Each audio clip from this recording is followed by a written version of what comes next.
Hey everybody, Travis with Blue Nail Roofing out here doing another roof replacement. I wanted to show you this particular job because it's actually a triple roof that we're replacing. So we're going back to one layer, but there have actually been 3 layers of roofing on this roof. I'm going to turn the camera around and show you what I'm talking about. It's kind of crazy.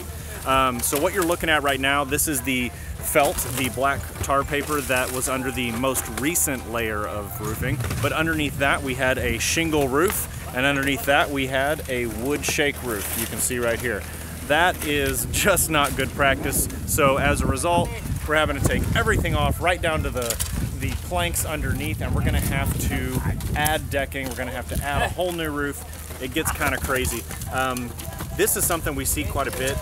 Multiple layers of roofing is not illegal or anything like that, but it is just not good practice. Think about it. Every layer you put on there, that's more holes, more opportunity for water to make it down into your attic.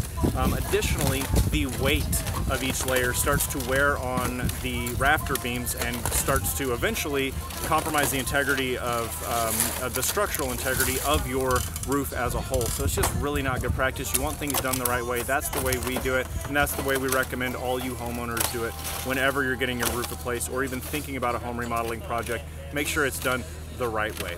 If you'd like us to come check out your home remodeling project or for a new roof or a free inspection, visit bluenailroofing.com, and we're happy to come make sure you're all in one piece or help you build the home of your dreams. All right, check us out next time for another homeowner tip.